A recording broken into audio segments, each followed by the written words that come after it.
Okay, so it's coming up 6:15 a.m. I'm just waiting for the radio station to give me a call. They've reached out and they want me to touch on a subject that is pretty prominent throughout everyone right now. I won't go too much into it right now, but that's weak glutes. So let's wait for this thing to ring. Hello, hello.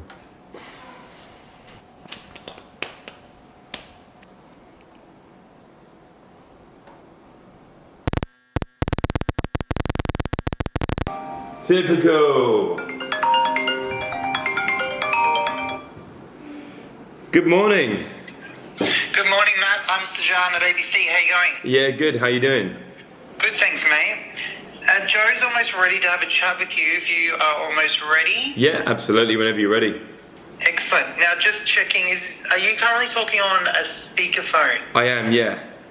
Are you able to not speak on the speakerphone? Just sounds a bit echoey when he comes to air. Oh, okay. Yep, no worries. So I'll put you on hold and we won't be too long. Okay, not a problem. I won't cuss on here, yeah, but I gotta be straight when I say I wanna feel the break of dawn. Going on, I feel more like this song. Well, this is going to plan. The battery died on the camera, and now I've got to take off speakerphone, so bear with me. Yeah, so thanks for having me on. So weak glutes are a vital, well, glutes in general are vital part.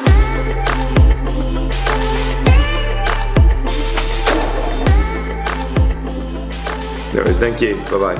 Right, so bit of a disaster there, as in the interview was great, but I had a little lapel mic on to have some cracking audio, and the battery ran out on that just before. I went to go change the battery, and then they called, and then I couldn't play it on loudspeaker, so we could see it was me talking anyway. So let's talk about this. So as I said in there, most people are in a seated position the majority of their day. Let's spin sideways and use this. I'm not on the radio anymore. Okay, so it's not like people are sat here like this, is it? And I'm very well trained and well trained in my posterior chain, so I find it easy to hold this position within reason. Okay. Now most people aren't like this; they're like this. Right, so slumped into a chair, protracted shoulder blades. So a few problems here already is that we're disengaged in that upper posterior chain, and as we're disengaged, the shoulder blades fall forward, and they can actually stretch the ligaments and tendons here. And so not only are we not engaged, and as you heard me say on the radio, maybe if I edit it in, if you don't use it, you lose it. You rotate here, you become stretched here, and also tight here. And some people get so tight here and so stretched and so much disengagement, if they try to pull back, this happens. They can't protract all the way back like this. Okay, so that's why it's so important to keep that range of motion. So first point, they're here. Probably on typing like this or on a phone, so even rotated forward from the shoulders here, from the neck. So we're completely disengaged in that part. I'm actually at a right angle in the legs here. And I'm sitting on my glutes. So there's so much disengagement here in that posterior chain, it's not even funny. So this is a problem, because if you're spending, a lot of people, eight hours at work like this, but then they go home and they watch TV, and they've driven home and driven there. So it's minimal to no exercise and spending the whole time in this position. And we can all agree that this position here, probably leaning forward to look at the screen, is a very unnatural position for the human body. Okay? So this is the environment that our body has to struggle with and is fighting with.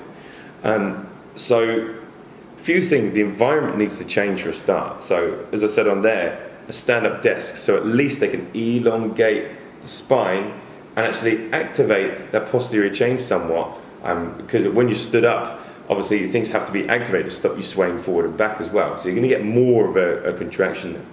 The problem is because people are rotated forward like this, and also they have heels in their shoes, and as I said on there, like heels and shoes were created for horse riding, it's actually created by the Persians so they could stand up in their stirrups and shoot bow and arrow.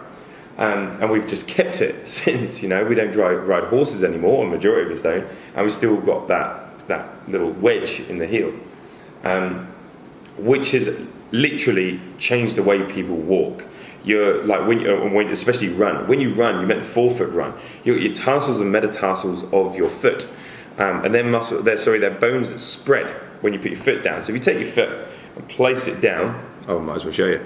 Pull this out. Here we go. Right, if you're weirded out by feet, don't watch this. As I put my foot down, my foot spreads. Okay, spreads.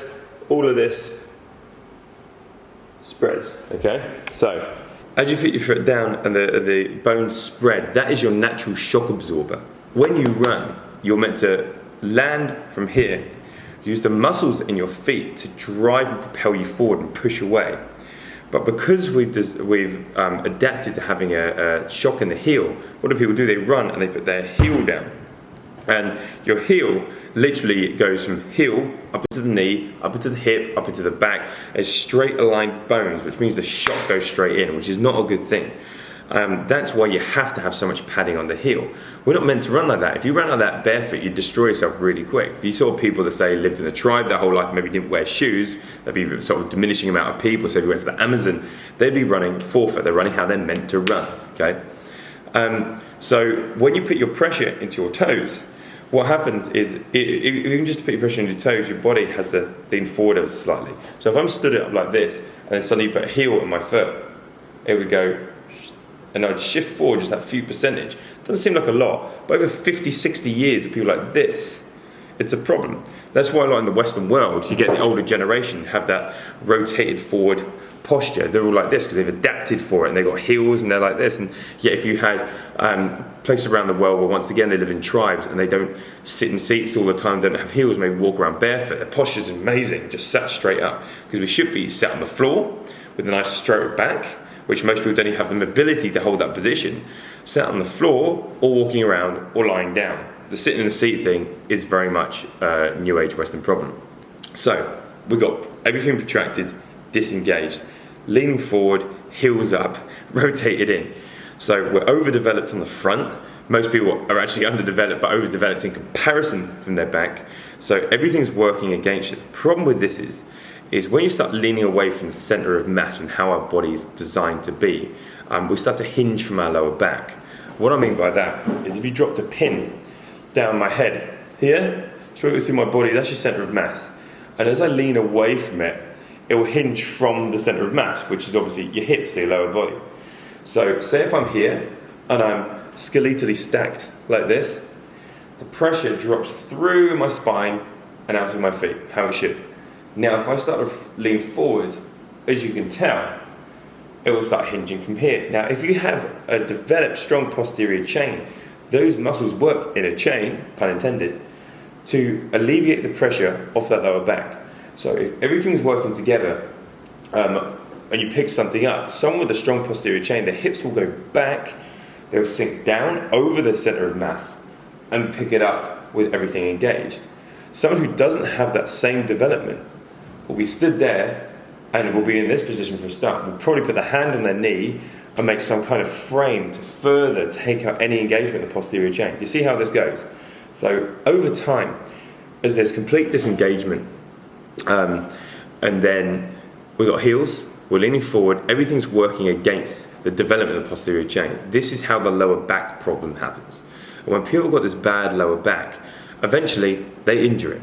And you've actually got something called glute amnesia, which is when you injure your lower back, and because it's injured, it wants to further take the glutes out of it, because the glutes are right there and it can inflame it once it's injured, right? So stuff like your hamstrings, muscles like your hamstrings will then take up the pressure. So your hamstring's now overworking. So now you're at risk of injuring that. But overworking, it disengages the glutes somewhat. The problem is when you heal, something called glute amnesia is where the glute basically forgets how to activate properly. So now you have that bad condition where everything's working against you, and now a glute that's forgotten how to do its job.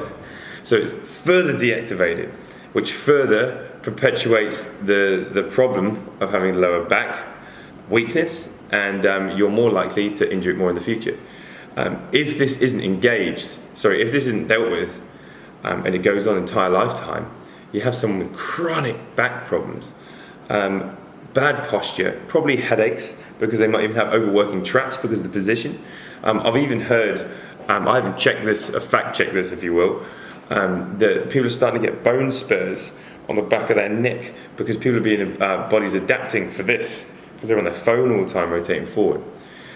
So, a few things. You have to train that posterior chain. Otherwise, these problems are more than likely going to pop up in your life. Also, change the environment. Even if you train for that hour a day and you're still spending 10 hours sat down, rotate forward, disengaged, that's no good. The training will help because it will strengthen. And as you strengthen your muscle, your ligaments and tendons will also shorten, tighten, which will help pull you into position. If you think you're going to walk around like this now and be perfect, it's not going to happen because your muscles, your ligaments, your tendons, everything are different lengths. They're long, short, probably. And so when you're like this, you go, right, it takes effort to do it. As soon as you're not thinking, you'll end up back like this. So you have to train to the point where your muscles will pull your posture into position. This is very important. I'm glad they're talking about it on the radio. I'm actually really impressed about that. But I'll say look into it yourself, change the environment, move more, and seek out a professional in your area that can actually help you to develop that posterior chain before it becomes a problem for you.